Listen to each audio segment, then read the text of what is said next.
The Notebook, released in 2004, is an American romantic drama film that came out of Hollywood, produced under New Line Cinema and Grand Via Productions. The film was directed by Nick Cassavetes and adapted for the screen by Jeremy Lavin, with additional screenplay work by Jan Sardi. It is based on the beloved 1996 novel of the same name written by Nicholas Sparks, one of the most successful romance novelists of his generation.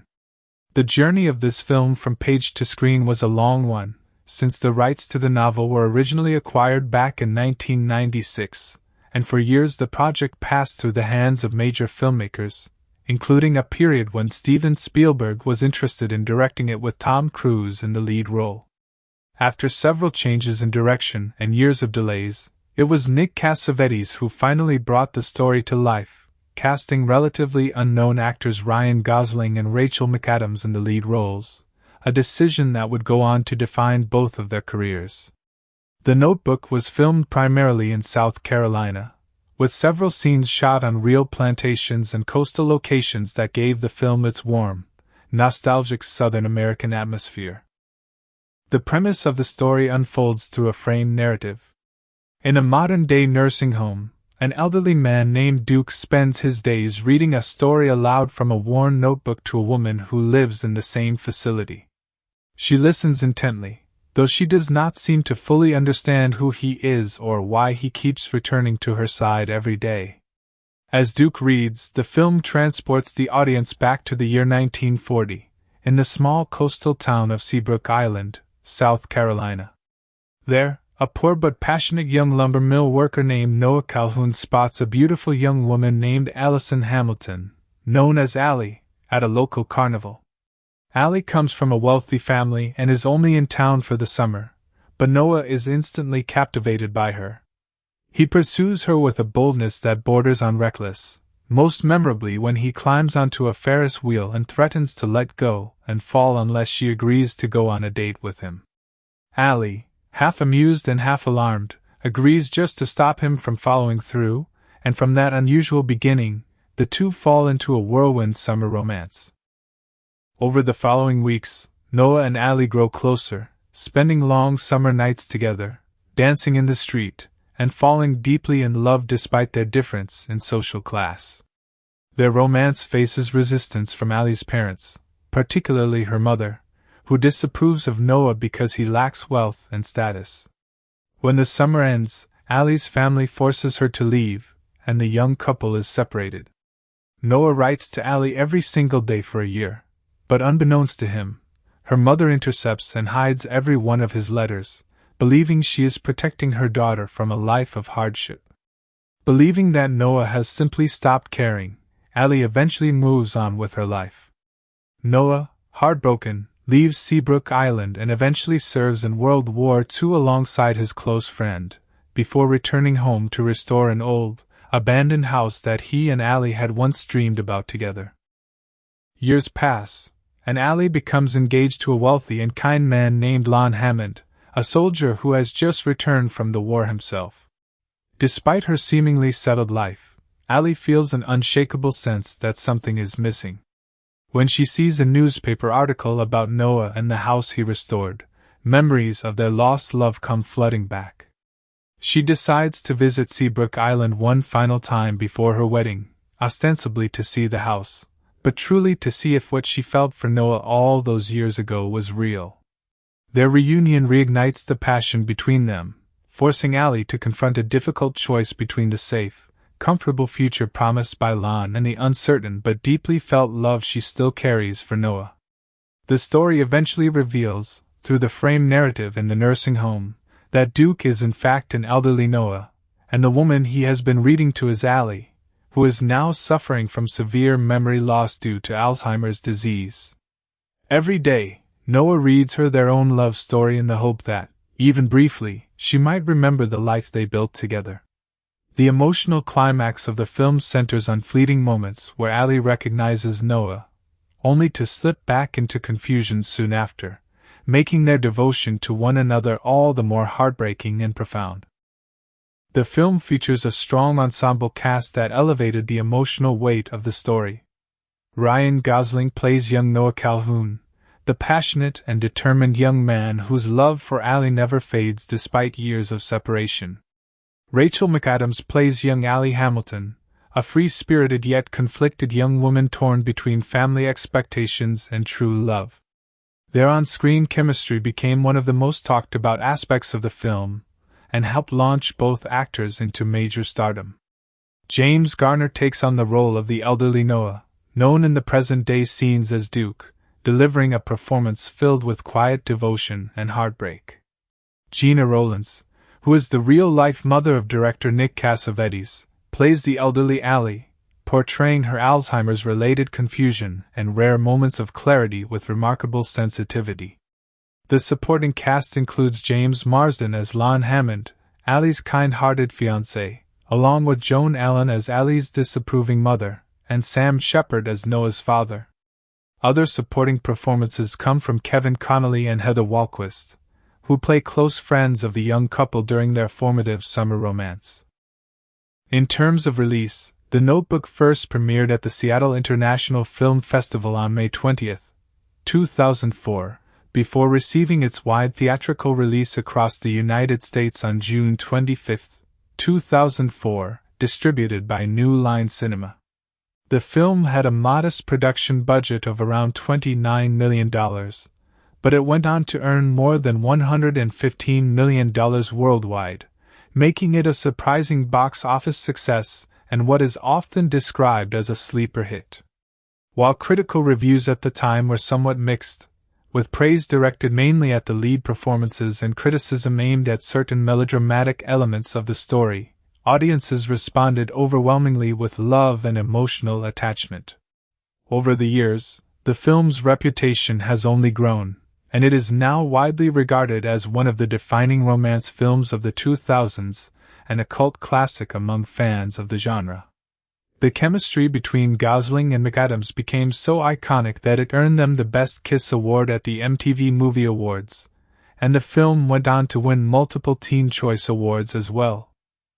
For those wanting to relive the emotional journey or experience it for the first time, the official trailer for The Notebook captures the essence of the film beautifully, blending the youthful romance of Noah and Allie with the quieter, more emotional present-day scenes in the nursing home. The trailer emphasizes the film's themes of enduring love, memory, and the idea that true love can withstand even the most difficult separations. It remains widely available on major streaming and video platforms, and it continues to attract new viewers who discover the film years after its original release. The Notebook endures because it tells a story that feels timeless. It is not just about young love or the excitement of a summer romance, but about commitment, sacrifice, and the quiet, everyday devotion required to love someone for an entire lifetime. It explores how memory shapes identity, and how love can persist even when the mind begins to fail.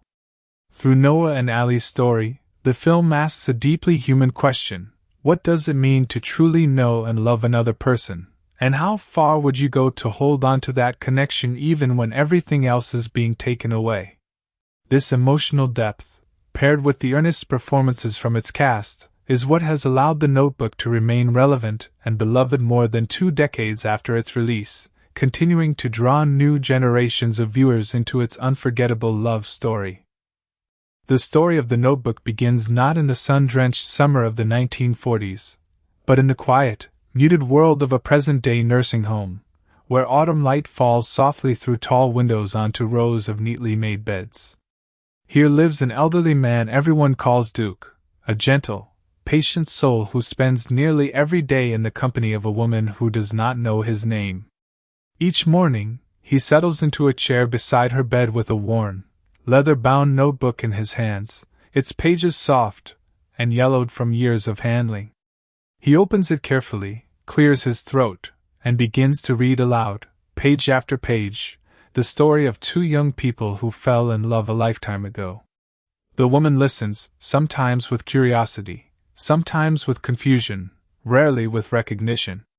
Yet Duke returns every single day, undeterred, because he believes that somewhere inside her, buried beneath the fog that has claimed her memory, the woman he loves is still listening.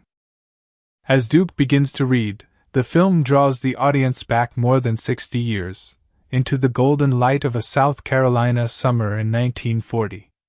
In the small, close-knit coastal town of Seabrook Island, a local carnival lights up the warm evening air with music, laughter, and the creak of an old Ferris wheel.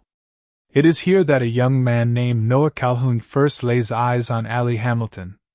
Noah works long, exhausting hours at the local lumber mill, his hands rough and his clothes simple, a young man of modest means with big dreams and an artistic soul that longs for something more than the life he was born into. Allie, by contrast, is the daughter of a wealthy family, visiting Seabrook Island with her parents for the summer season, dressed in fine clothes, carrying herself with the poise of someone raised in comfort, yet with a restless spark in her eyes that suggests she is not entirely content with the life laid out for her. The moment Noah sees Allie across the carnival grounds, something in him shifts entirely. He is instantly and completely enchanted, unable to look away, and he wastes no time approaching her, asking if she would like to dance. Allie, taken aback by his boldness and a little wary of a stranger's confidence, politely declines and walks away with her friends. Undeterred, Noah watches her climb aboard the towering Ferris wheel with a companion, and in a moment of reckless, almost foolish passion, he leaps onto the ride himself, squeezing into the same carriage as Allie high above the fairground. Dangling far above the ground, he asks her again, this time for a proper date, and again she refuses, unimpressed by his forwardness. In a moment that becomes one of the story's most iconic and talked about scenes, Noah threatens to let go of the safety bar and fall unless she agrees to go out with him. It is a strange, almost absurd act of desperation, equal parts charming and reckless, but it works. Alarmed and half laughing despite herself, Allie agrees just to make him stop, and the ride operator finally starts the wheel moving again, ending the tense standoff. What begins as a reluctant, almost forced arrangement slowly transforms into something neither of them expected. Noah, determined not to let the spark between them fade, tracks down his friend Finn and Finn's girlfriend Sarah to help him arrange a proper evening with Allie, luring her out to a movie theater under the guise of a group outing. From that night onward, Noah and Allie begin spending nearly every free moment together. They wander through open fields at sunset, lie beneath the stars talking about their dreams, and dance in the middle of the street with no music but their own laughter. Noah reveals his quiet passion for architecture and design, confessing his dream of one day restoring an old, abandoned plantation house that sits neglected along the riverbank, a house with white columns and a wraparound porch that he sees not as a ruin, but as a symbol of everything he hopes to build in his life. Allie, drawn in by his sincerity and the intensity of his feelings, finds herself falling for a version of life entirely different from the polished, predictable path her parents have mapped out for her. Their romance deepens through the summer, filled with tender, unguarded moments, but it is far from smooth. Allie's mother, a woman deeply concerned with status, wealth, and appearances, disapproves of Noah from the very beginning, viewing him as an unsuitable match for her daughter, a poor mill worker with no real prospects in her eyes. Tension builds within the Hamilton household as Allie continues to sneak away to see Noah, defying her mother's wishes in pursuit of a love that feels more real to her than anything she has known. As summer draws to a close, the emotional stakes rise. Noah, deeply in love and desperate to hold on to what they have built together, proposes that Allie stay, or in some way choose a future with him rather than return to the structured, upper-class life awaiting her. Allie is torn, caught between the intensity of her feelings for Noah and the practical reality of her family's expectations, her mother's disapproval, and the uncertainty of a life built on so little. The summer ends abruptly and painfully. Allie's parents, alarmed by how serious the relationship has become, decide it is time to leave Seabrook Island, cutting the romance short before it can grow any further. Noah is left behind, heartbroken, watching the girl he loves disappear from his life seemingly overnight. Refusing to let her go easily, Noah begins writing to Allie, pouring his heart into letter after letter, describing his days, his feelings, and his unwavering hope that they might find their way back to one another. He writes to her faithfully every single day for an entire year, an extraordinary act of devotion born from a love he refuses to abandon. Unbeknownst to him, however, Allie's mother intercepts every single letter before it ever reaches her daughter, hiding the growing pile of unopened envelopes, convinced she is protecting Allie from a future of hardship and disappointment. Allie, receiving nothing in return for her own attempts to reach out, slowly begins to believe that Noah has simply moved on, that the summer romance meant less to him than it meant to her, and with a heavy heart, she allows herself to let go and begin rebuilding her life without him. Devastated by what he believes is Allie's silence and rejection, Noah eventually leaves Seabrook Island altogether. World War II soon engulfs the country, and Noah enlists, serving overseas alongside his close friend Finn, facing the brutal realities of war far from the quiet town where he once fell in love. The war changes him, hardens him, and tests him in ways that mirror the emotional wounds he still carries from losing Allie. When he finally returns home, he throws himself entirely into a new purpose, restoring the old, decaying plantation house he once dreamed of rebuilding with Allie by his side. Working tirelessly, often alone, he pours years of grief, longing, and determination into every plank of wood and every coat of paint, transforming the abandoned house into the beautiful home he always envisioned, even though the woman he built it for is no longer part of his life. Meanwhile, Allie's path has taken her in a very different direction.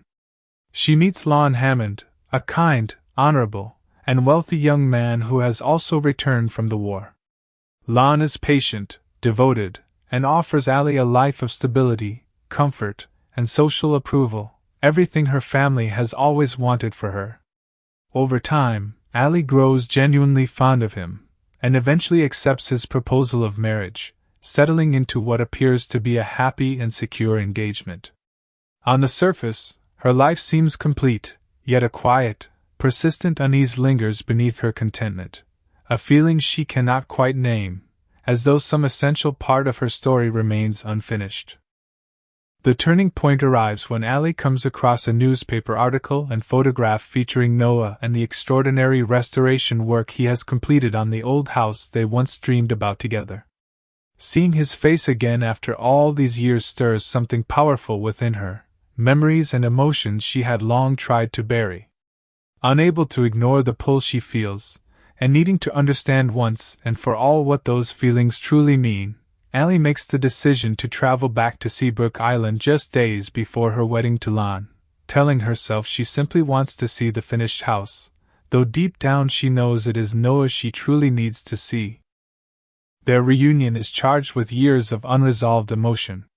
What begins as an awkward, cautious meeting between two people who have grown and changed quickly reignites the same undeniable connection they shared as teenagers. Over the course of a single, transformative day and night together, old wounds resurface, buried feelings rise to the surface, and the truth about the intercepted letters eventually comes to light, revealing the painful misunderstanding that tore them apart all those years ago. Faced with the truth, Allie is thrown into turmoil, torn between the safe, comfortable future promised by Lon and the deep, unresolved love she still carries for Noah, a love that never truly faded despite the years and distance between them.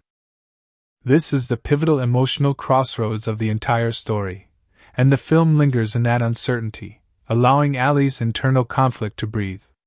Should she honor her commitment to Lon, a man who has done nothing wrong and loves her sincerely, or should she follow the powerful, undeniable pull she feels toward Noah, the man who never stopped loving her and who built an entire home in the hope that one day she might return to it? It is in this emotional storm that the framing device of the story finally reveals its full meaning. The elderly man reading from the notebook, Duke, is revealed to be none other than an aged Noah Calhoun, and the woman beside him, the one who cannot remember him, is an elderly Allie, now suffering from advanced Alzheimer's disease that has slowly stripped away her memories, including, most heartbreakingly, her memories of Noah and the life they eventually built together. Every single day, Noah reads their story to her, not out of habit or obligation, but out of a desperate, loving hope that hearing their history might, even for a few precious moments, bring her back to him.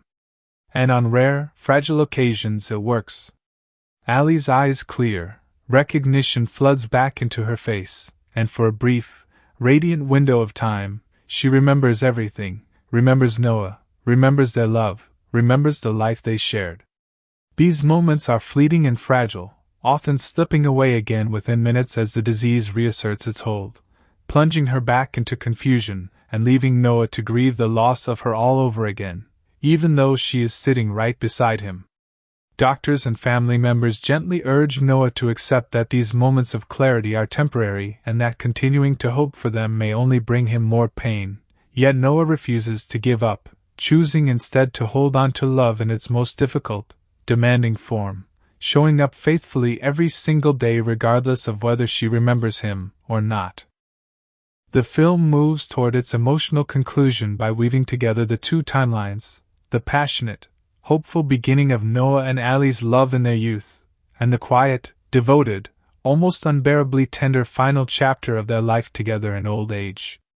It becomes clear that Allie did, in fact, choose Noah all those years ago, leaving Lon and building a life with the man she had loved since she was 17 years old at a carnival by the sea. Their decades together were filled with an ordinary, deeply lived kind of love, raising a family, growing old side by side, and holding on to each other through every hardship that life presented, right up until illness threatened to steal away the very memories that defined their bond. In its final, deeply moving scenes, the story suggests that even as Alzheimer's disease continues to erode Allie's memory, some connection between her and Noah endures beyond conscious recollection, a bond so deeply woven into who they are that it persists even when the mind can no longer hold on to names, dates, or events. The film closes on a note that is both heartbreaking and quietly hopeful, suggesting that true love, the kind built on years of devotion and shared history, leaves an imprint that outlasts memory itself, and that two people who have loved each other deeply enough may, in some way, always find their way back to one another. Ryan Gosling, who brought Noah Calhoun to life, was born Ryan Thomas Gosling on November 12, 1980, in London, Ontario, Canada, to Thomas Gosling, a traveling salesman for a paper mill, and Donna Gosling, who worked as a secretary before later becoming a teacher. His family moved frequently during his childhood because of his father's job, and he grew up alongside his older sister, Mandy, in a modest, hard-working household. His parents eventually divorced, and Ryan lived primarily with his mother and sister afterward. As a young boy, he struggled socially and was bullied at school, which led his mother to pull him out of the traditional education system and homeschool him for a period of time. Despite these early struggles, Ryan discovered a natural love for performing, often singing with his sister at weddings and community events, and this creative spark eventually led him toward a much bigger stage. At the age of 12, he auditioned for Disney's revival of the Mickey Mouse Club, and to the surprise of many around him, he landed a spot on the show, sharing the screen with future superstars such as Britney Spears, Justin Timberlake, and Christina Aguilera. This experience gave him his first real taste of the entertainment industry, and set him on a path that would define the rest of his life. After his time on the Mickey Mouse Club came to an end, Gosling transitioned into television roles, appearing in various series aimed at younger audiences before landing the lead role in the fantasy adventure show Young Hercules, which gave him his first experience carrying a series as a lead actor. He also took on a range of small film roles throughout the late 1990s, slowly building his resume and honing his craft without any formal acting training. His first major breakthrough as a serious dramatic actor came in 2001, when he took on the challenging and controversial role of a Jewish man who becomes a neo-Nazi in the independent film The Believer, a performance that earned him significant critical attention and proved that he was capable of far more than teen television. He continued building momentum with a supporting role in the sports drama Remember the Titans alongside Denzel Washington, and later starred opposite Sandra Bullock in the crime thriller Murder by Numbers, further establishing his versatility as a young actor willing to take on complex and sometimes uncomfortable characters. Then, in 2004, he was cast as Noah Calhoun in The Notebook, a role that would completely transform his career and public image, turning him from a promising young actor into one of Hollywood's most sought-after leading men and a genuine heartthrob in the eyes of audiences around the world. Following the massive success of that film, Gosling continued to choose challenging, often unconventional roles, delivering a critically acclaimed performance as a drug-addicted teacher in Half Nelson, which earned him his first Academy Award nomination for Best Actor. He went on to headline a long string of celebrated films across many different genres, including the emotionally raw drama Blue Valentine, the stylish crime thriller Drive, the political drama The Ides of March, the ensemble comedy Crazy, Stupid, Love, and the visually stunning science fiction sequel Blade Runner 2049. His work in the musical La La Land brought him a Golden Globe Award and another Academy Award nomination, further cementing his reputation as one of the most respected actors of his generation. More recently, his comedic turn as Ken in the blockbuster film Barbie introduced him to an entirely new generation of fans and became the highest-grossing film of his career, along with earning him an Academy Award nomination for Best Supporting Actor. Beyond acting, Gosling is also known for his musical talents, having been part of an indie band, as well as his fluency in French and his quiet, private personality that stands in contrast to his enormous fame. He has been in a long-term relationship with actress Eva Mendes since 2011, and the couple share 2 daughters together. Rachel McAdams, who portrayed the unforgettable Allie Hamilton, was born Rachel Ann McAdams on November 17, 1978, in London, Ontario, Canada, making her a fellow Canadian and hometown connection to her co-star Ryan Gosling. She was raised in the small town of St. Thomas, Ontario, the daughter of Lance McAdams, who worked as a truck driver, and Sandra McAdams, a nurse. She grew up with a younger sister named Kayleen and a younger brother named Daniel in a close, hardworking family environment. From a very young age, Rachel showed remarkable discipline and athletic talent, beginning competitive figure skating at just 4 years old and continuing to compete throughout her teenage years, a pursuit that taught her early lessons in dedication, resilience, and performing under pressure.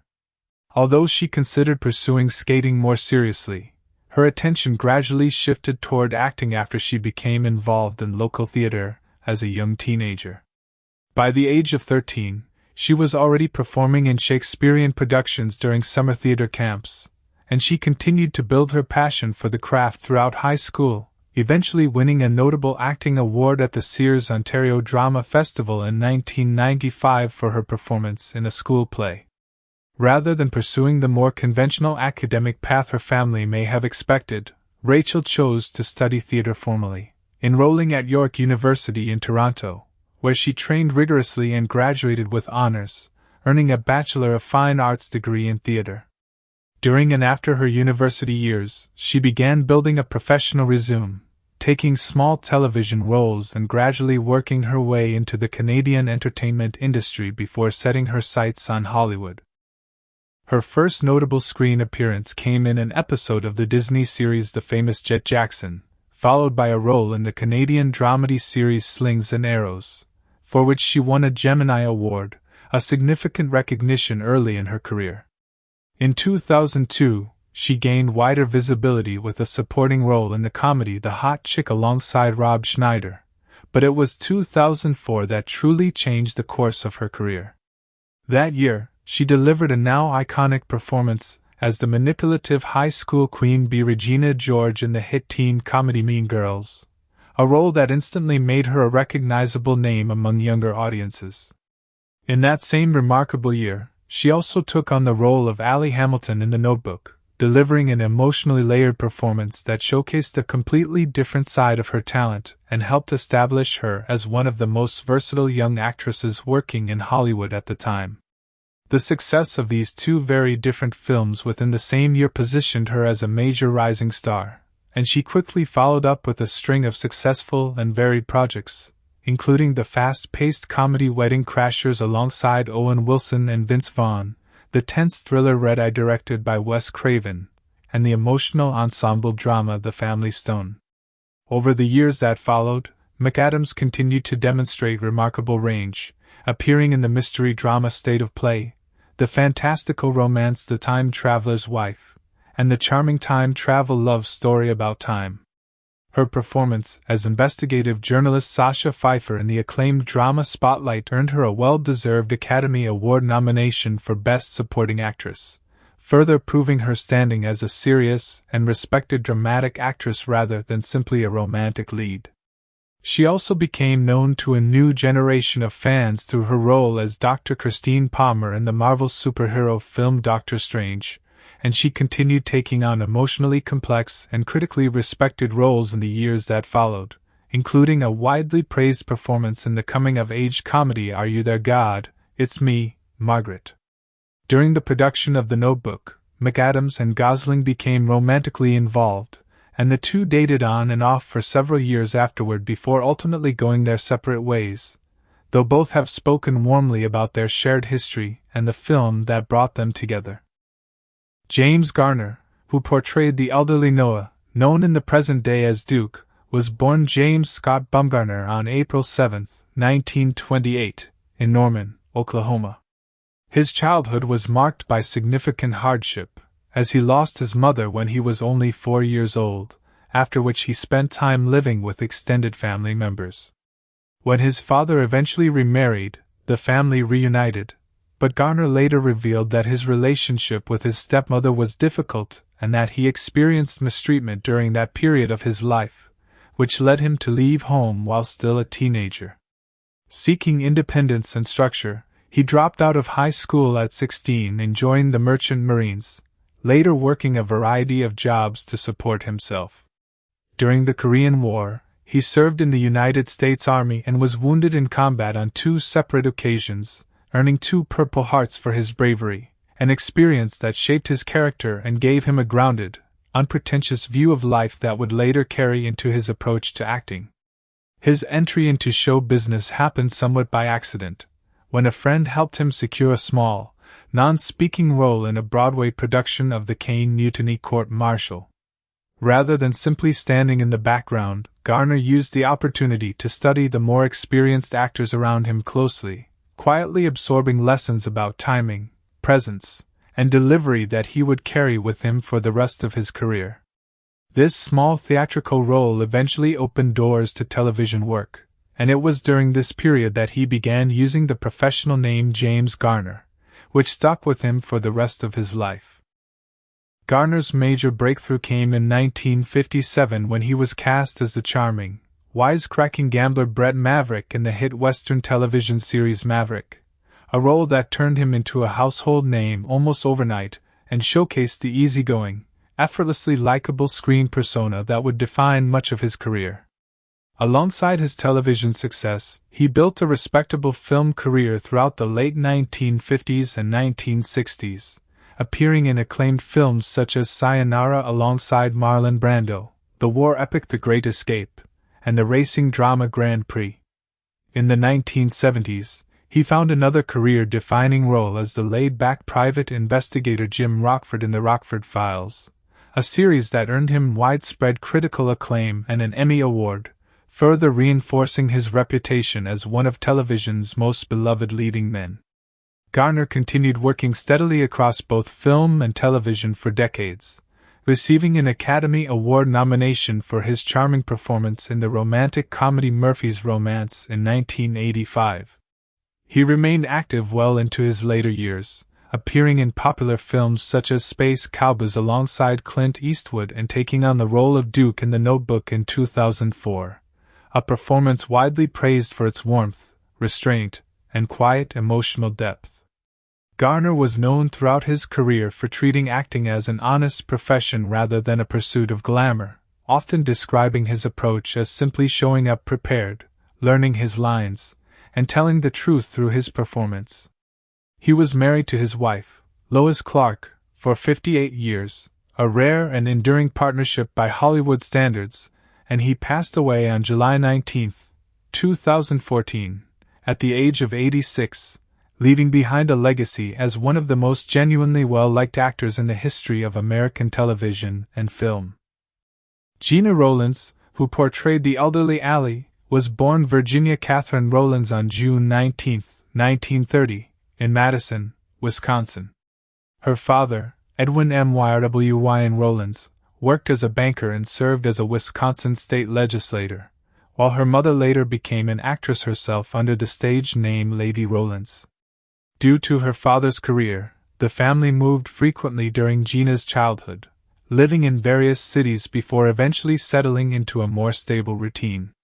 She attended the University of Wisconsin for a few years before deciding to leave in order to pursue acting more seriously, enrolling at the American Academy of Dramatic Arts in New York City. It was there that she met fellow aspiring actor John Cassavetes, and the two quickly formed a bond that would shape both of their lives and careers for decades to come. They married in 1954, beginning a partnership that would become one of the most influential creative collaborations in American independent film history. Rowlands began her professional career with television roles in the 1950s and made her Broadway debut in the play Middle of the Night in 1956, steadily building a reputation as a serious and dedicated performer. Her film career truly flourished through her collaborations with her husband, who became a pioneering figure in independent cinema known for his raw, deeply personal, and often improvisational filmmaking style. Together, they created 10 films, including Faces, Minnie and Moskowitz, Opening Night, and Love Streams, with Rowlands frequently taking on emotionally intense and psychologically complex roles that pushed the boundaries of conventional film acting at the time. Her performances in A Woman Under the Influence and Gloria, both directed by Cassavetes, earned her Academy Award nominations and are widely regarded as among the finest performances in American independent film history, establishing her as a fearless actress unafraid to portray raw, unfiltered human emotion on screen.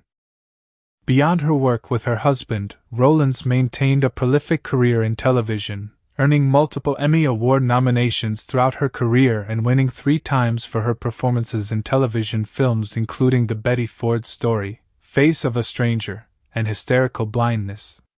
Following John Cassavetes' death in 1989 after 35 years of marriage, Rowlands continued working steadily in film and television, and in 2004, she took on the emotionally demanding role of the elderly Allie in The Notebook, a film directed by her own son, Nick Cassavetes. This casting choice carried deep personal significance, as Rowlands portrayed a woman suffering from Alzheimer's disease, a storyline that would tragically mirror her own life decades later. She later married businessman Robert Forrest in 2012. In a poignant and deeply moving turn of events, Rowlands herself was revealed by her son in 2024 to have been living with Alzheimer's disease for several years, a heartbreaking parallel to the very character she portrayed so movingly in The Notebook. She passed away on August 14, 2024, at the age of 94, at her home in Indian Wells, California, surrounded by her family. Her death was widely mourned throughout the film industry, with tributes highlighting her extraordinary contribution to independent cinema and her fearless, groundbreaking approach to portraying complex female characters, a legacy that influenced generations of actresses who followed in her footsteps.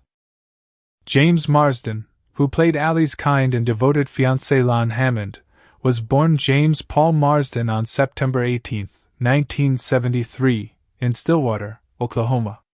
He was raised alongside 4 siblings in a Midwestern household, with his father working as a distinguished professor of animal sciences at Kansas State University, and his mother working as a nutritionist.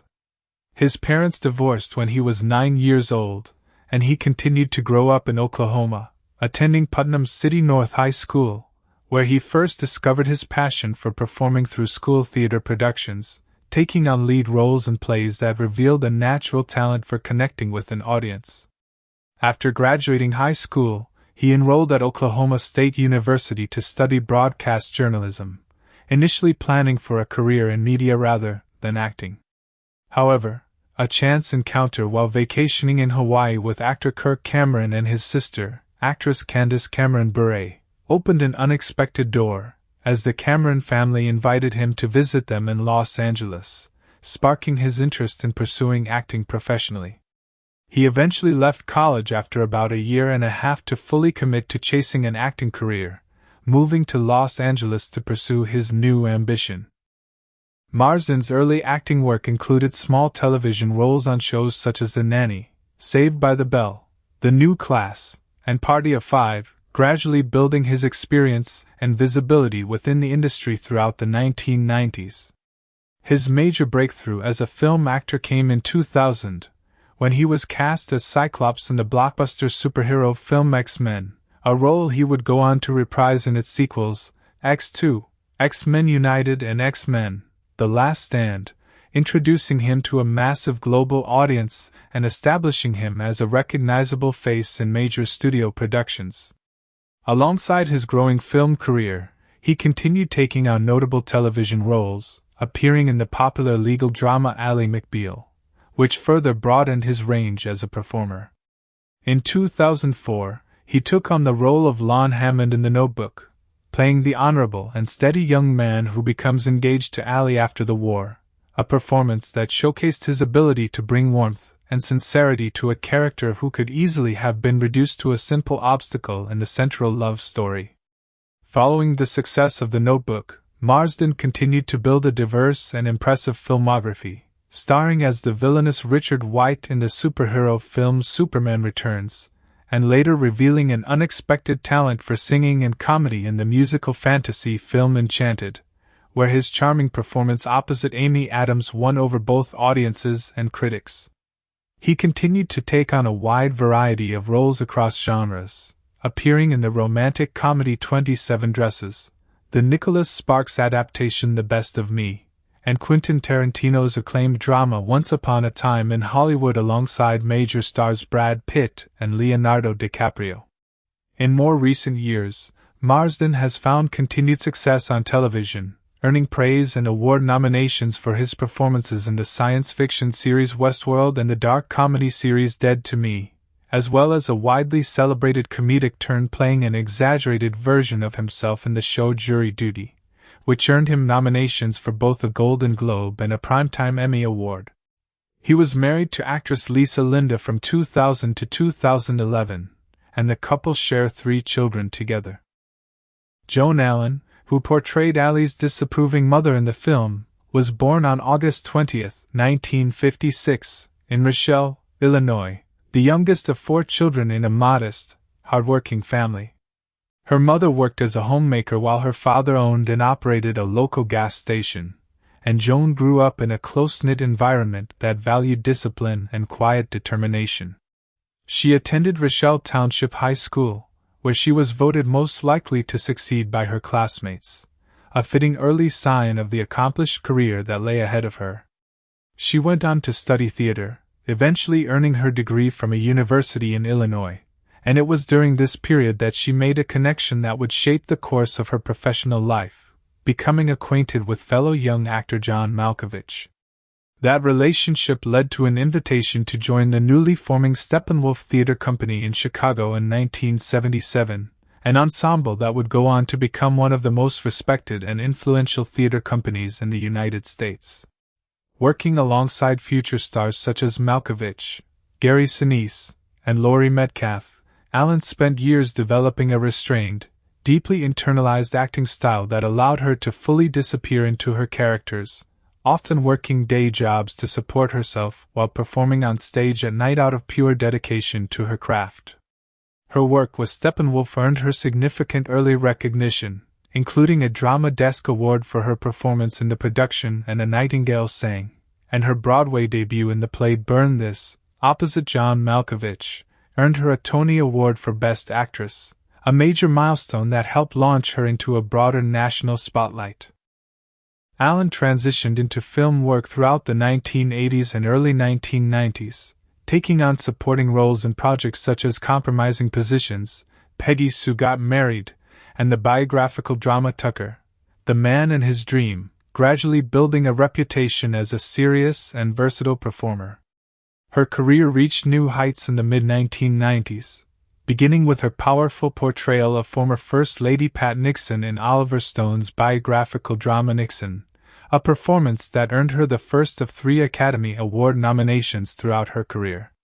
She continued building on this success with acclaimed performances in The Crucible, for which she received a 2nd Academy Award nomination, and the imaginative drama Pleasantville, further establishing her as an actress capable of portraying emotionally complex, often restrained women with remarkable depth and nuance.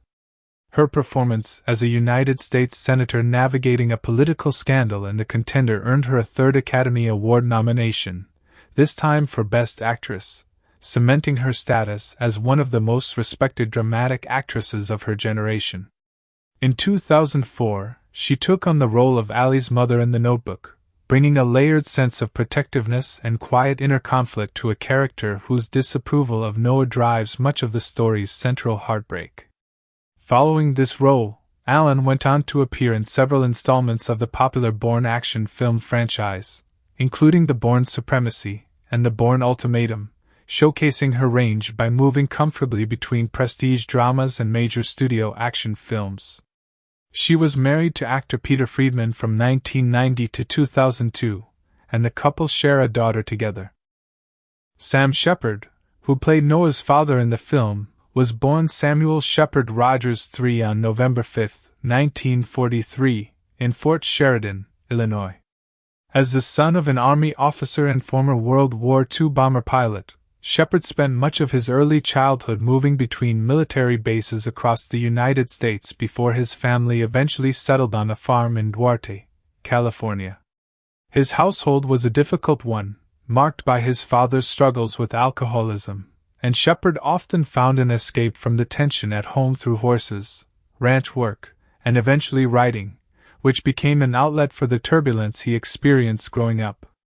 After graduating high school, he briefly studied agriculture in college with the intention of becoming a veterinarian, but the pull toward a creative life proved far stronger, and he eventually left school to join a touring theater group, a decision that led him to New York City in the early 1960s. There, immersed in the city's vibrant off-Broadway and experimental theater scene, Shepard began writing plays at a remarkable pace, drawing on influences ranging from abstract expressionist art to science fiction and the rhythms of rock and jazz music. His early plays quickly caught the attention of critics, earning him several Obie Awards during the 1960s, and by the mid-1970s, he had firmly established himself as one of the most exciting and unconventional voices in American theater. Shepard's writing career reached its peak in 1979 when he won the Pulitzer Prize for Drama for his play Buried Child, a dark, unflinching portrait of a fractured American family that remains one of his most celebrated works.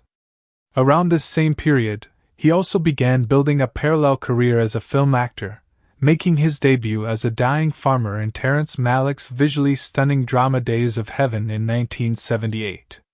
His acting career gained significant momentum in 1983 when he portrayed the legendary test pilot Chuck Yeager in The Right Stuff, a performance that earned him an Academy Award nomination for Best Supporting Actor and established his rugged, quietly commanding on-screen presence as one of the most recognizable qualities of his acting work.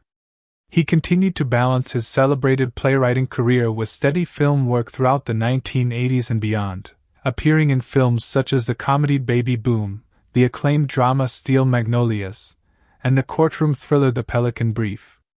In 2004, he brought his characteristic quiet gravity to the role of Noah's father in The Notebook, a supporting role that added emotional weight to the film's portrayal of Noah's working-class background and complicated family history. Shepard continued working steadily in both film and theater throughout the following decade, appearing in the war drama Black Hawk Down and taking on a memorable role as the family patriarch in the Netflix series Bloodline in his later years. Alongside his prolific writing and acting career, Shepard maintained a long-term relationship with acclaimed actress Jessica Lange from 1982 until 2009, and the couple shared 2 children together. He passed away on July 27, 2017, at the age of 73, due to complications from ALS, leaving behind a legacy as one of the most influential and distinctly American voices in 20th century theater and film. Kevin Connolly, who played Noah's close friend Finn in the film, was born on March 5, 1974, in New York. He began his acting career remarkably early, appearing in television commercials starting at just 6 years old, including a widely recognized advertising campaign for Chips Ahoy cookies. At 16, he landed his first significant film role, appearing in the boxing drama Rocky V alongside Sylvester Stallone, an early credit that gave him valuable experience working on a major studio production. Throughout the early 1990s, Connolly continued building his resume with television work, including a recurring role in the sitcom Great Scott, before landing a more substantial part as the eldest son in the long-running sitcom Unhappily Ever After, where he played a good-natured, easygoing young man over the course of 100 episodes, even directing several installments of the show himself. Alongside his television work, he continued to take on supporting film roles throughout the 1990s and early 2000s, including appearances in the Beverly Hillbillies and the drama Antoine Fisher, gradually establishing himself as a dependable and likable presence in Hollywood without yet landing the single defining role that would make him widely recognizable. In 2004, the same pivotal year that brought The Notebook to audiences, Connolly also took on the role that would ultimately define his career, portraying Eric Murphy, known affectionately as E, in the acclaimed HBO series Entourage. Interestingly, Connolly had reportedly considered stepping away from acting altogether around this time, and it was only after learning that the role had been written specifically with him in mind that he agreed to join the project, a decision that would go on to shape the rest of his career. Entourage became a major cultural phenomenon, following the story of a rising movie star and his close circle of friends navigating the highs and lows of Hollywood fame, and Connolly's portrayal of the loyal, level-headed manager at the center of the group earned him widespread recognition, along with a Golden Globe Award nomination in 2009. The show ran successfully for 8 seasons, concluding in 2011, and Connolly later reprised his role in a feature film adaptation released in 2015.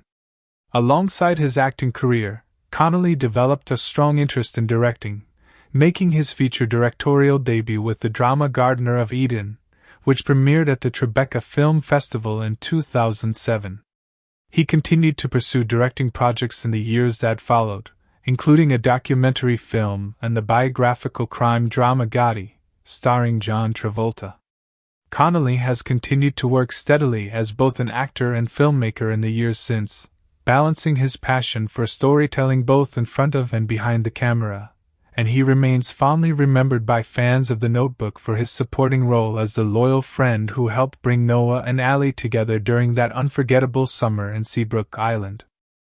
The journey of The Notebook toward the screen was anything but simple, and long before a single frame was filmed, the project had already survived nearly a decade of stops, starts, and false beginnings that make its eventual success all the more remarkable.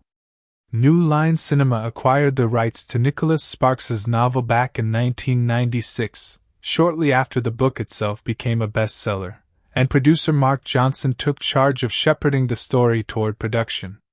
Screenwriter Jeremy Lavin was brought in early to adapt the novel, and his script eventually caught the attention of one of the most powerful filmmakers in the world, Steven Spielberg, who considered directing the film himself with Tom Cruise in the leading role of Noah Calhoun. It is fascinating to imagine how differently the film might have turned out had that pairing gone forward, since Cruise's global superstardom would have given the project an entirely different identity from the quiet, understated love story audiences eventually received. Spielberg's commitment to other major projects ultimately pulled him away, and the film passed into the hands of acclaimed Irish director Jim Sheridan, who was attached to direct the story the following year. Filming was originally intended to begin in 1999, but persistent rewrites and creative disagreements pushed the start date back again and again, and Sheridan eventually stepped away from the project entirely in the year 2000 to focus on his own personal film, In America. With its director gone and its momentum stalled, the project entered a period of uncertainty that lasted for several more years, drifting through development limbo while executives searched for the right combination of vision and casting to finally bring it to life. It was only when director Nick Cassavetes came on board that the project finally found its footing. Cassavetes, the son of legendary independent filmmaker John Cassavetes and acclaimed actress Gena Rowlands, brought a very different sensibility to the material than either of his predecessors might have. Rather than treating the story as a glossy studio romance, he approached it with the kind of intimate, character-driven instincts he had inherited from his own family's filmmaking background. Once Cassavetes was locked in as director, the search began for who would play the two young lovers at the heart of the story,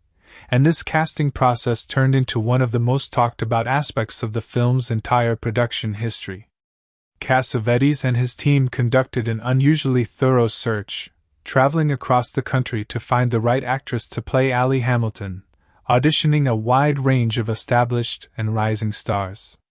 Reese Witherspoon and Jessica Biel were both seriously considered for the role, and in one of the more surprising trivia points to emerge from the production, pop superstar Britney Spears actually screen-tested for the part of Allie. According to Gosling himself, Spears delivered a genuinely strong audition, though ultimately the filmmakers decided to go in a different direction. When Rachel McAdams walked into the room to audition, both Cassavetes and Gosling reportedly knew almost immediately that they had found their Allie. Her audition scene, which involved a heated argument between Noah and Allie after Allie returns from a drive with her mother, left such a strong impression that the filmmakers felt she understood the emotional complexity of the character more deeply than any other actress they had seen. McAdams later revealed that when she first read the script for the film, she found herself sobbing uncontrollably, an emotional reaction that perhaps foreshadowed just how deeply audiences would eventually connect with the story themselves. The casting of Ryan Gosling as Noah was equally unconventional and reveals a great deal about Cassavetes' specific creative vision for the film. In interviews, Cassavetes openly admitted that he did not want a conventionally handsome leading man for the role, believing that a more unusual, less polished look would make the love story feel more grounded and believable to audiences.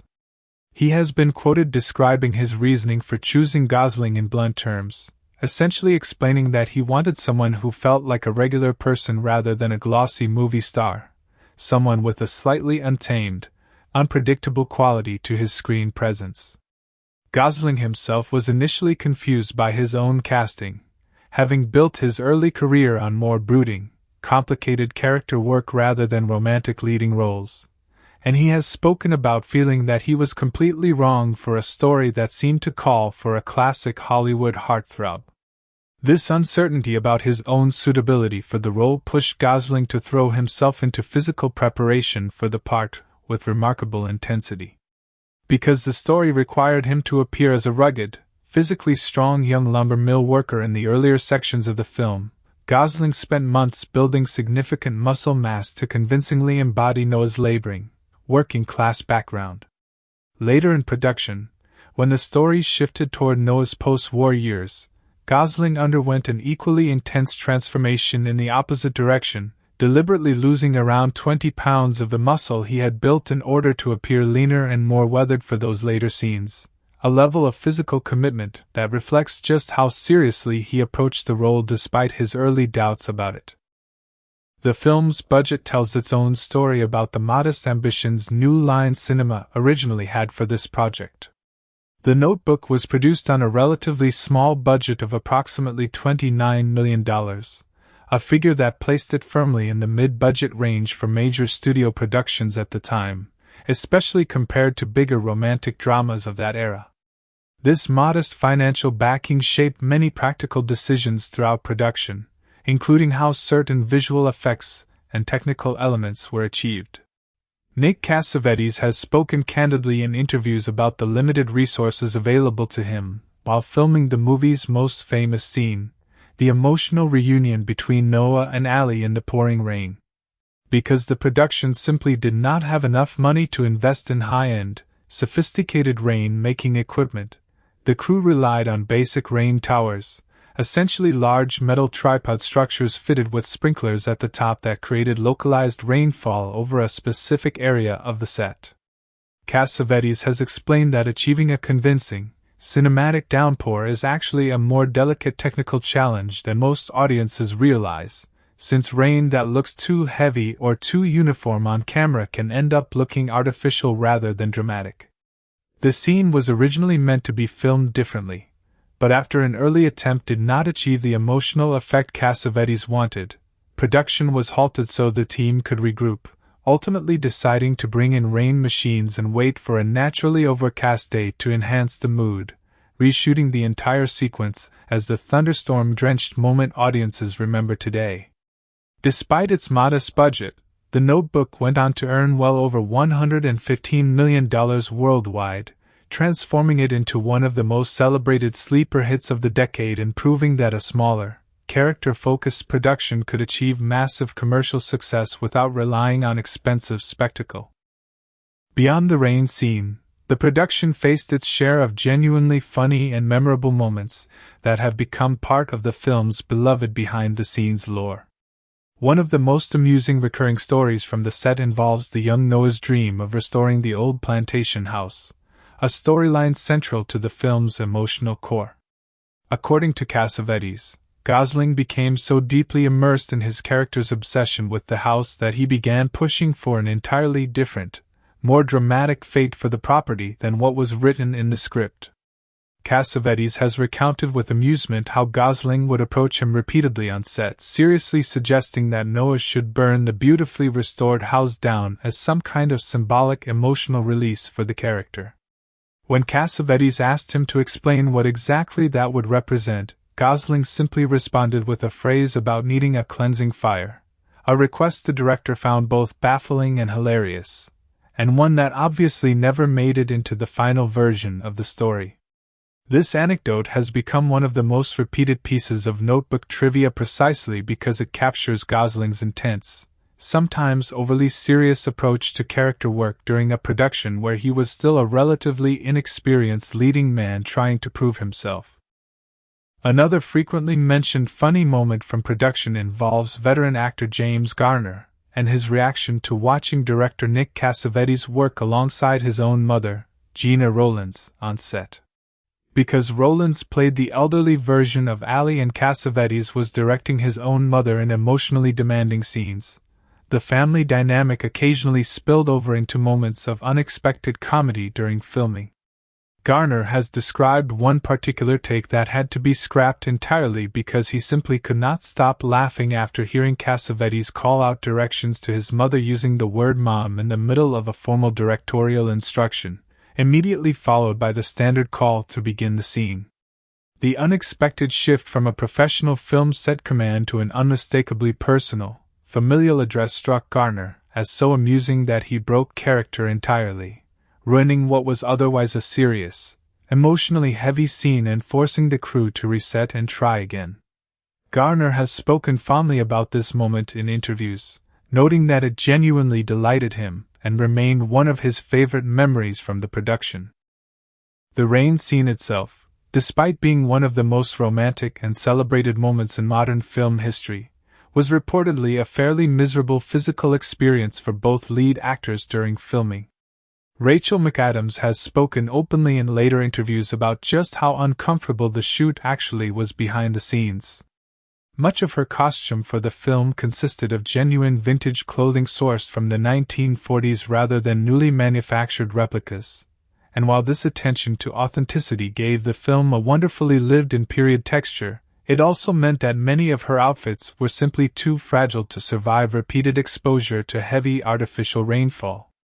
McAdams has explained that during the filming of the rain sequence, her shoes literally began disintegrating in the water after only a few takes, forcing her to continue performing the emotionally charged scene barefoot for the remainder of filming, a detail that is not obvious to most viewers watching the finished film but became one of the most repeated pieces of trivia associated with the production.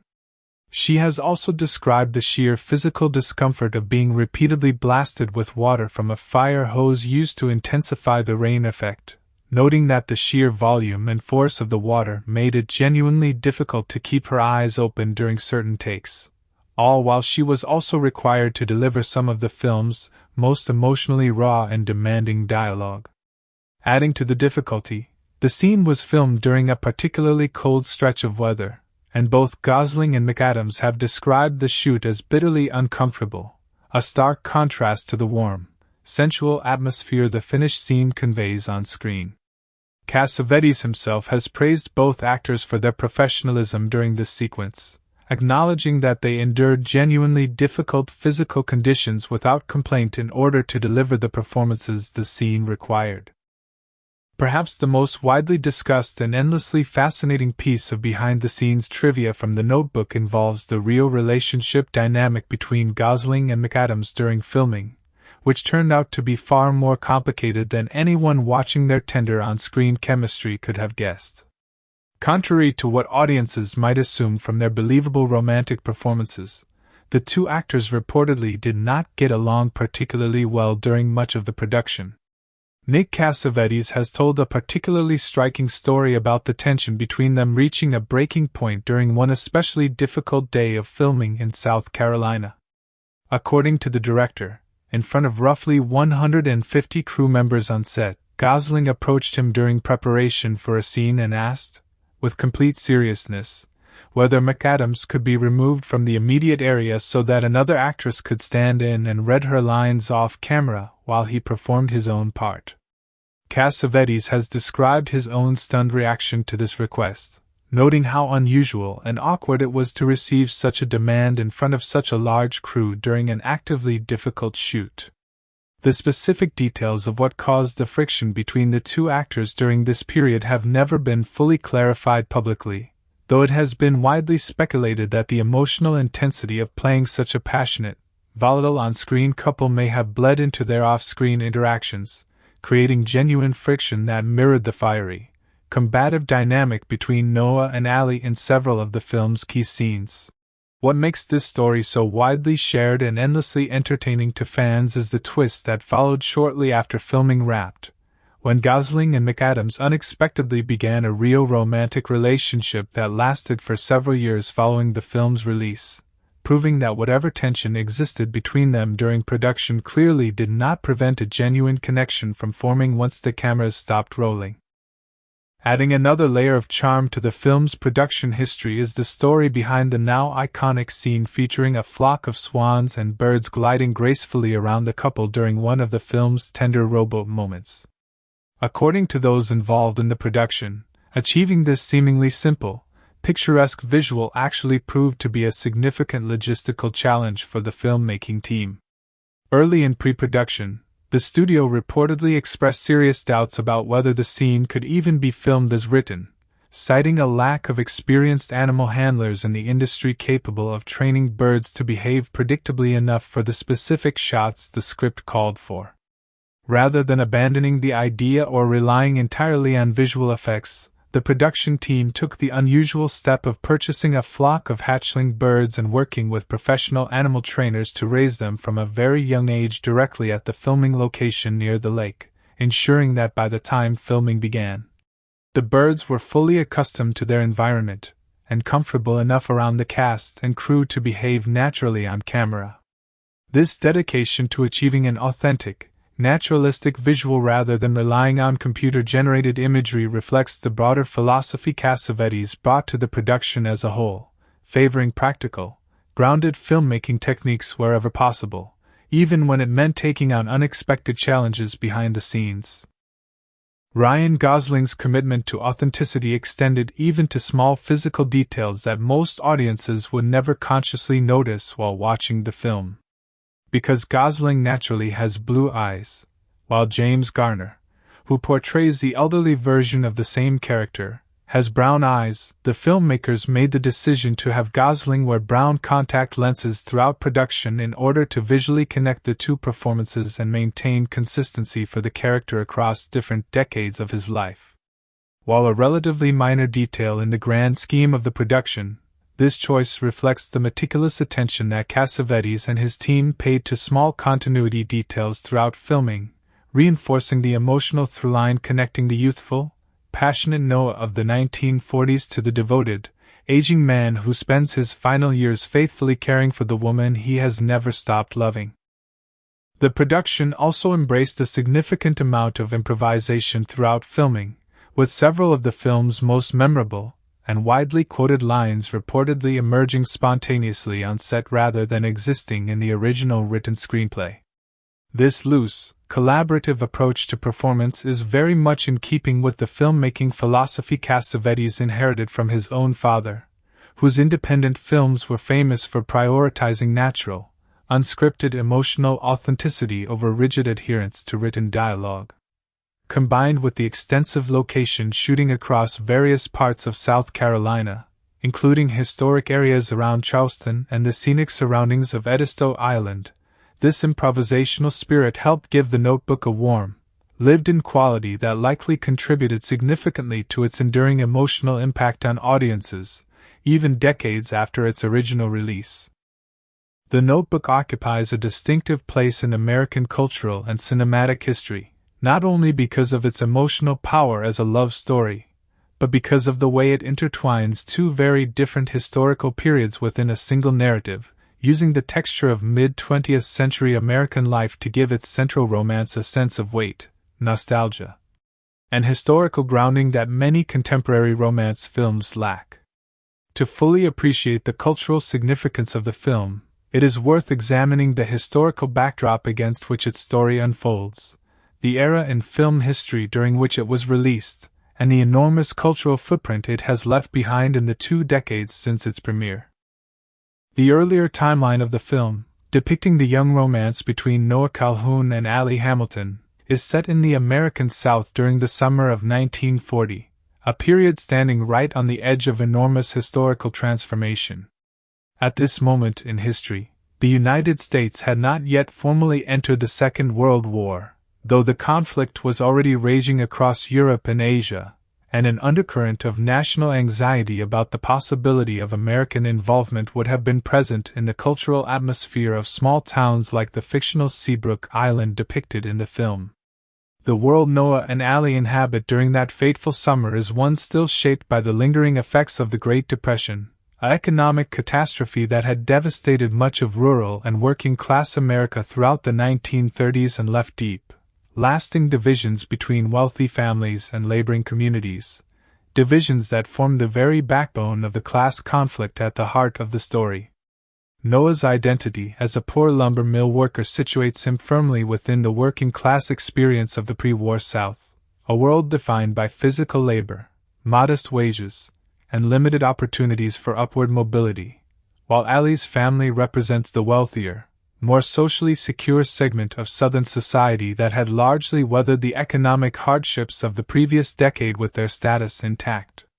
This class divide was an extremely real and socially rigid feature of American life during this period, particularly in the South, where distinctions of wealth, land ownership, and family lineage carried enormous social weight and often dictated who was considered an acceptable romantic match within a community. Allie's mother's fierce disapproval of Noah is not simply a dramatic device invented for the film, but rather an accurate reflection of the intense social pressures that governed courtship and marriage among different economic classes during this era, particularly for young women from prominent families who were expected to marry within their own social sphere in order to preserve family status and financial security. When the story shifts forward into the years following Noah and Allie's summer romance, the film moves directly into the historical reality of the Second World War, a conflict that reshaped nearly every aspect of American society and touched almost every family across the country in some way. Noah's decision to enlist and serve overseas alongside his close friend Finn reflects the experience of millions of young American men during this period, for whom military service became an unavoidable and often life-altering chapter of their early adulthood. The film does not dwell extensively on the graphic realities of combat, choosing instead to use Noah's wartime service primarily as a narrative device that explains his physical and emotional transformation, as well as the passage of time that separates the young lovers. This approach is fairly typical of mainstream American romantic dramas dealing with the wartime era, which have historically tended to focus more on the emotional toll of separation and loss on those left behind, or on the psychological aftermath experienced by returning soldiers, rather than depicting the brutal specifics of battle itself. Lon Hammond, the man Allie later becomes engaged to, is also portrayed as a returning war veteran, and this detail situates the character within a very real and significant historical phenomenon, as the years immediately following the war saw an enormous wave of marriages and engagements across the United States, as returning soldiers sought to rebuild stable civilian lives, often marrying quickly and starting families as part of a broader national push toward domestic normalcy following years of global conflict and uncertainty. The post-war economic boom that followed the war also created new opportunities for upward mobility and financial security, which helps explain why Lon, despite Allie's earlier heartbreak over Noah, represents such a genuinely appealing and socially validated choice for her future, offering the kind of stable, prosperous life that many American families aspired to during this optimistic post-war period. The film's later timeline, set in the present day of its early 2000s release, introduces an entirely different kind of historical and cultural significance through its unflinching portrayal of Alzheimer's disease and the experience of aging within a long-term marriage. At the time of the film's release, public understanding and cultural representation of Alzheimer's disease and dementia were considerably less developed than they are today, and The Notebook is frequently credited with helping to bring greater mainstream visibility to the emotional realities faced by patients and their families living with this condition. Rather than treating Allie's memory loss as a distant or abstract plot device, the film invests significant emotional weight in depicting the day-to-day reality of caring for a spouse whose cognitive decline threatens to erase the shared history that once defined their relationship. This portrayal resonated deeply with audiences who had personal experience caring for aging parents or partners affected by similar conditions, and the film has frequently been cited in discussions surrounding caregiver experiences and the emotional complexities of loving someone who may no longer fully remember that love. In a particularly poignant and widely discussed turn of real-life events, actress Gina Rowlands, who portrayed the elderly Allie in the film, was later revealed by her own son and the film's director, Nick Cassavetes, to have been living with Alzheimer's disease herself in the years before her death in 2024. A devastating parallel between fiction and reality that added an entirely new layer of emotional and cultural resonance to the film for audiences who revisited it following the news of her diagnosis and passing. Turning to the film's place within the broader landscape of cinema history, The Notebook arrived in the summer of 2004 during a particularly notable period for romantic films within American popular culture. That same year saw the release of several other prominent romantic comedies and dramas, including lighter, more comedic fare aimed at similar audiences.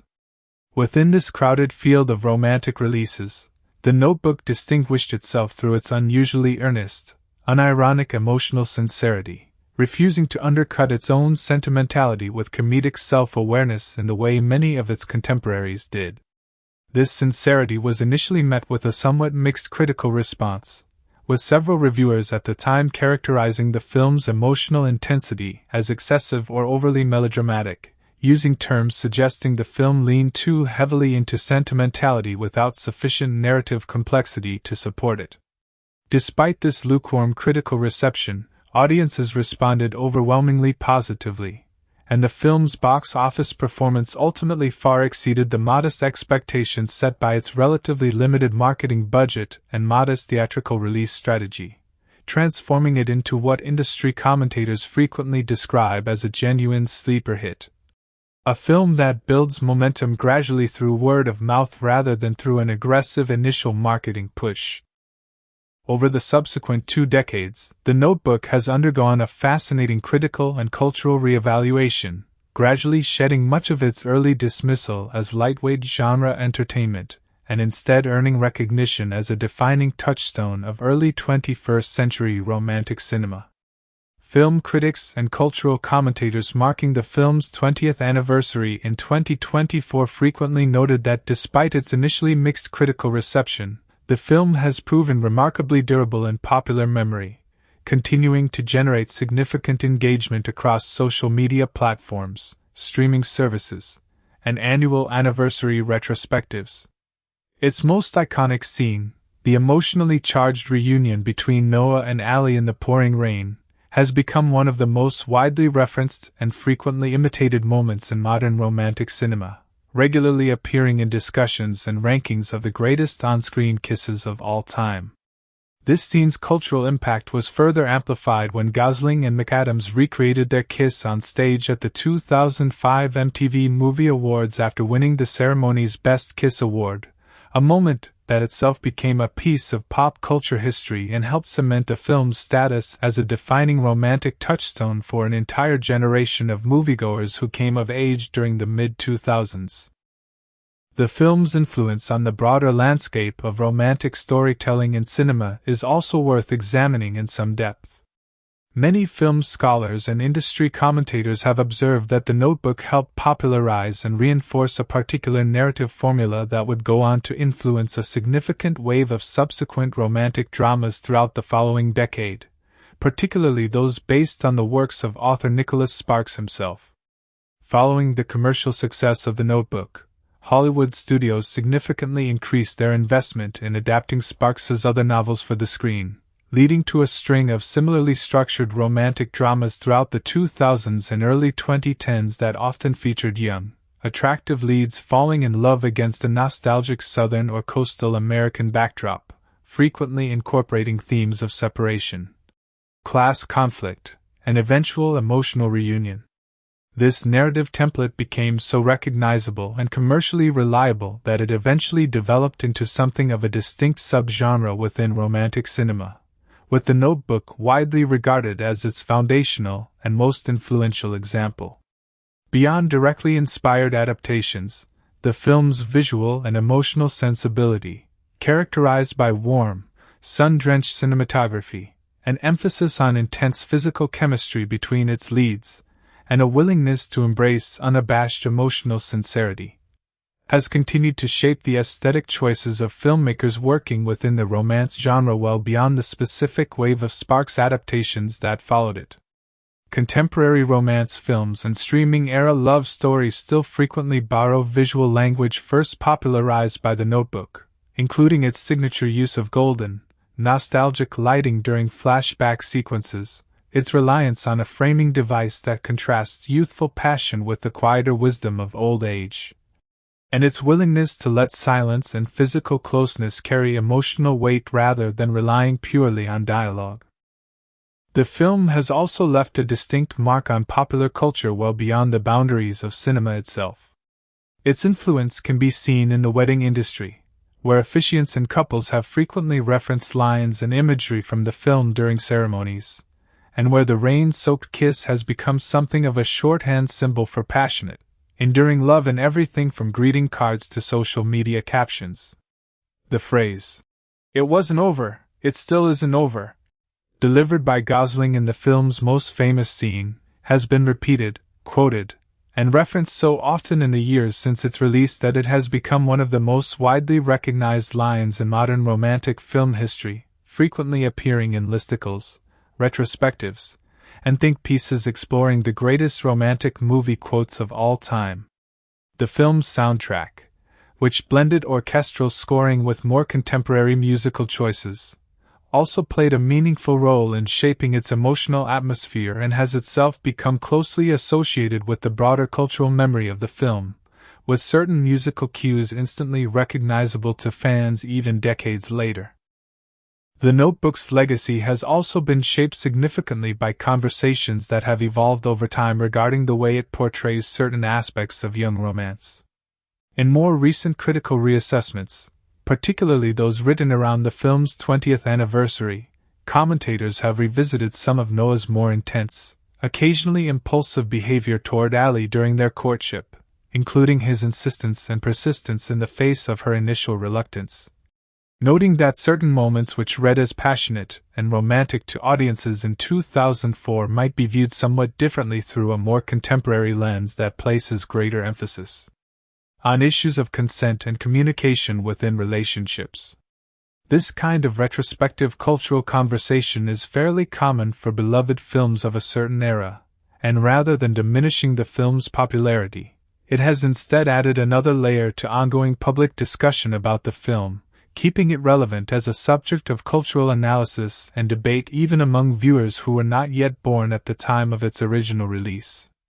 Film critics have also noted that the movie's idealized, softly lit vision of the pre-war and wartime American South largely avoids engaging with some of the more difficult social and racial realities of that specific historical setting, choosing instead to present the era primarily through a nostalgic, aesthetic lens focused on its central romance rather than offering a fuller historical portrait of the period.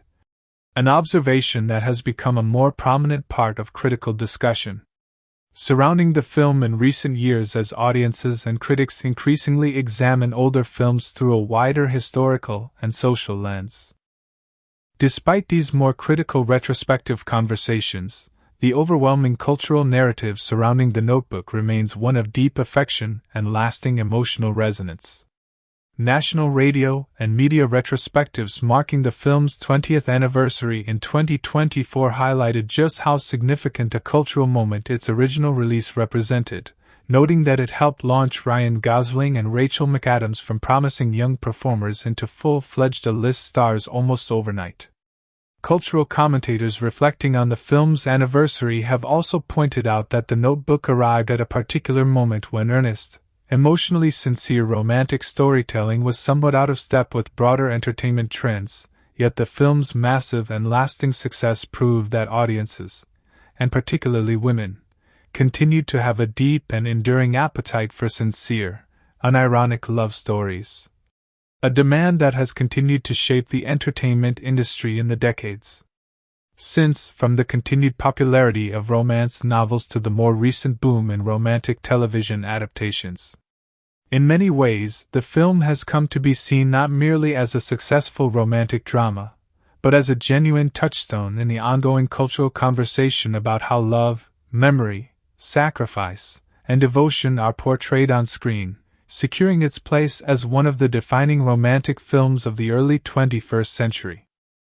The historical setting of the film also deserves attention for the way it captures a specific, almost mythologized version of the American South during the mid-20th century, a setting that has become deeply intertwined with the film's identity in the minds of audiences.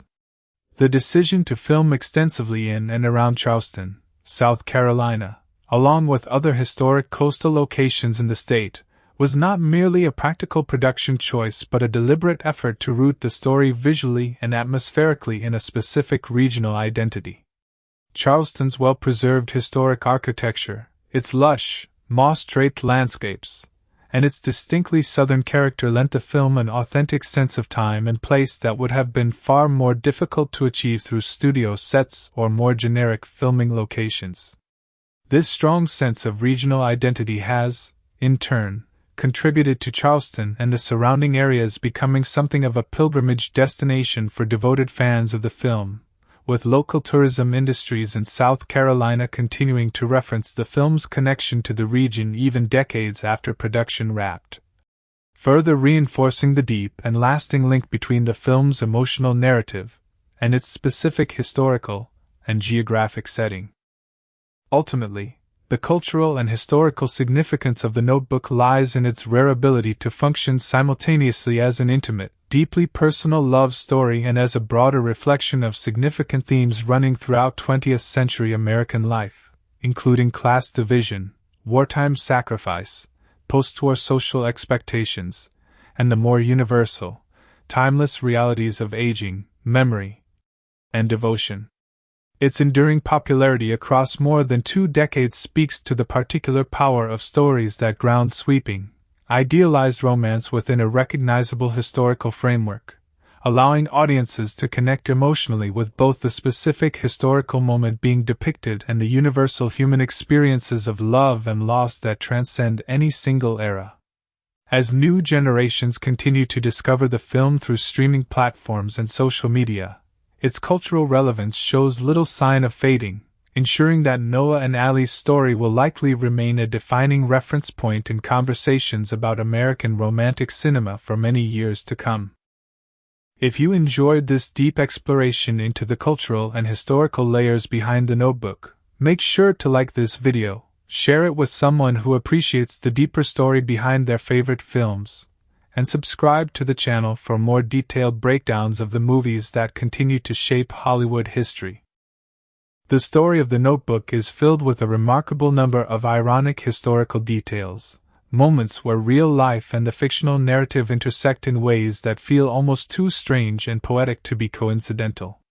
These parallels span the film's origins, its production, and its long legacy in the years following its release, and together they form one of the more quietly haunting behind-the-scenes stories in modern Hollywood history.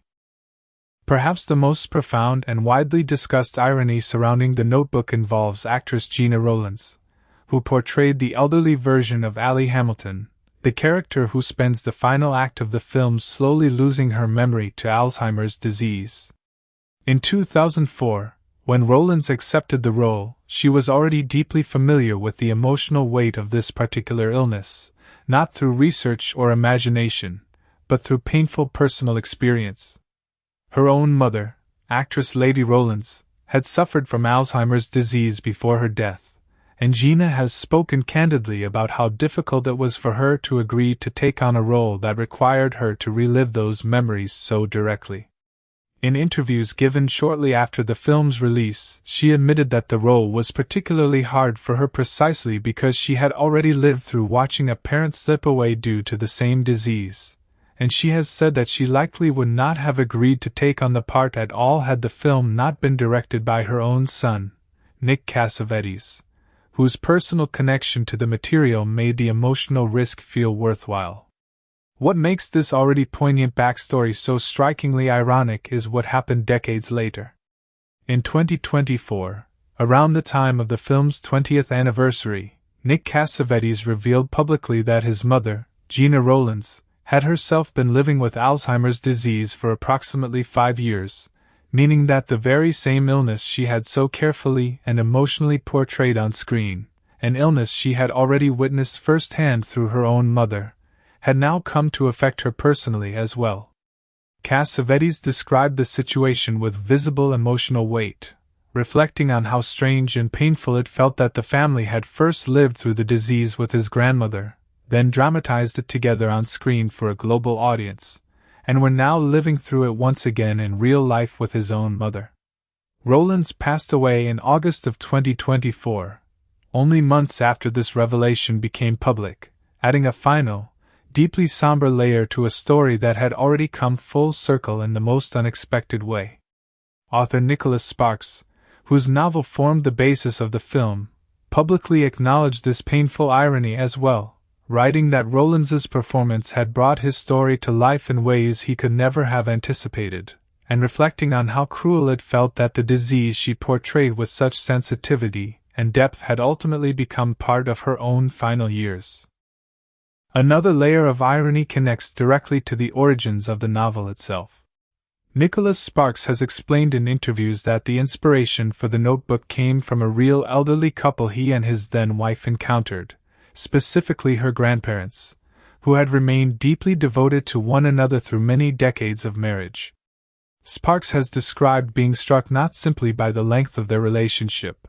but by the quality of tenderness and attentiveness they continued to show one another even in their old age, a dynamic that clearly shaped the emotional core of Noah and Allie's story in its later years.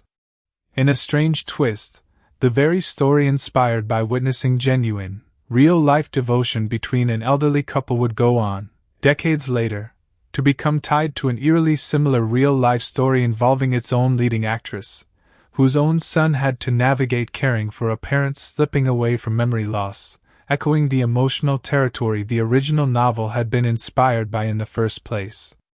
In this sense, the film's origins and its later real-world legacy form an unexpected loop, beginning with an author witnessing real devotion in an aging couple, and ending years later with the film's own leading actress and her family living through the very illness the story had come to symbolize. Another striking irony surrounds the film's tangled path to the screen, and how differently the entire project could have turned out. As mentioned before, the rights to Nicholas Sparks's novel were acquired shortly after its publication, and the project was seriously considered by Steven Spielberg, one of the most powerful directors in the history of cinema, who at one point wanted to direct the film with Tom Cruise in the leading role of Noah Calhoun. It is genuinely striking to consider how differently the film's cultural legacy might have unfolded had that pairing gone forward. Tom Cruise, already a global superstar by the mid-1990s, would have brought an entirely different energy and level of established stardom to the role, likely overshadowing the story's intended sense of humble, working-class authenticity that ultimately became so central to the film's emotional identity. Instead, after years of delays and multiple directors attached and detached from the project, the film ultimately landed with a director who deliberately avoided casting a conventional movie star, choosing instead a relatively unknown young actor specifically because he did not look like a typical polished leading man. The irony here is almost poetic.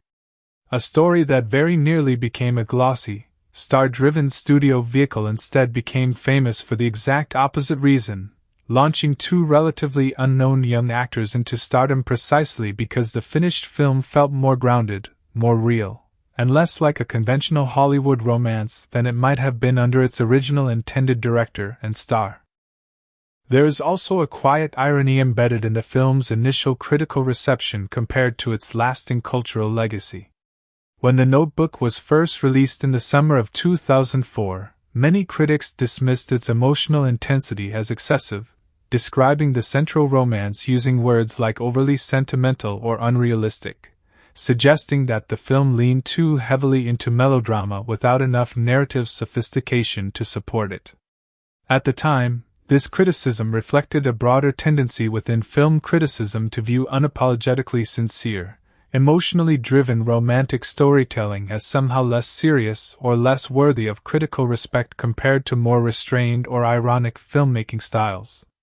And yet, in the 2 decades since its release, The Notebook has not only endured but has come to be widely regarded as one of the defining romantic films of its era, frequently cited in retrospectives and anniversary pieces as a genuine touchstone of modern romantic cinema. The very sincerity that early critics dismissed as a weakness ultimately became the exact quality that allowed the film to resonate so deeply and endure so powerfully across multiple generations of viewers. An ironic reversal of fortune that few critics writing negative reviews in 2004 could have predicted. The off-screen relationship between Ryan Gosling and Rachel McAdams adds another layer of irony to the film's history. As has been widely reported, the two actors reportedly clashed significantly during production, with tensions on set becoming serious enough that Gosling at one point asked the director to bring in another actress to read lines off-camera in McAdams's place, an incident that unfolded in front of a large crew during a particularly difficult day of filming. Despite portraying one of the most beloved and passionate on-screen couples in modern film history, the two leads reportedly struggled at times to maintain a comfortable working relationship during the shoot itself. The irony, of course, is that shortly after the film's release, Gosling and McAdams began a real romantic relationship that lasted for several years, essentially mirroring the volatile, push and pull dynamic of Noah and Allie's own on-screen romance, a couple whose relationship was similarly defined by intense passion mixed with genuine conflict. In this sense, the real-life relationship between the two actors ended up echoing the emotional volatility of the very characters they portrayed, blurring the line between the fictional love story and their own personal history in a way that has only deepened public fascination with the film over the years. A smaller but still notably ironic detail involves the reshoot of the film's emotional climax, in which the elderly Allie briefly regains her memory and recognizes Noah before slipping away again.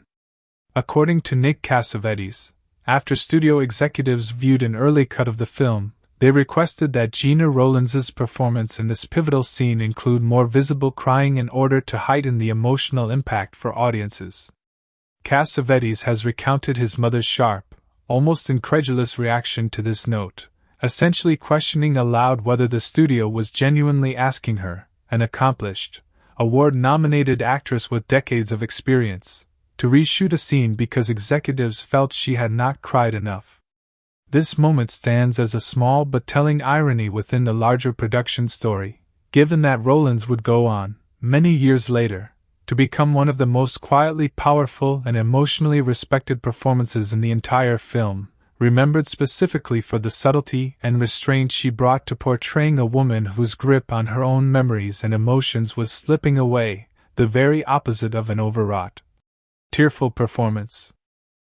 Finally, there is a broader, more reflective irony in how the film's central theme, the fear of being forgotten and the desperate hope of being remembered, has come to mirror the real relationship between the film itself and its audience over the past 2 decades. The Notebook tells the story of a man who reads his own love story aloud every single day in the hope that his wife might, even briefly, remember who he is and what they built together. In an unexpected way, the film itself has taken on a similar role in the cultural memory of its audience, revisited again and again through anniversary screenings, streaming rewatches, and social media tributes, almost as though each new generation of viewers is being reintroduced to the story in the same way Noah gently reintroduces Allie to her own forgotten memories. The film about the fear of forgetting has, ironically, become one of the most remembered and frequently revisited romantic films of its generation, ensuring that Noah and Allie's story, much like the Notebook at the center of their fictional relationship, continues to be read and reread by new audiences discovering it for the very first time. If you found these strange and moving real-life parallels as fascinating as we did, make sure to like this video, share it with someone who loves uncovering the hidden stories behind their favorite films, and subscribe to the channel for more deep dives into the real history behind Hollywood's most unforgettable movies.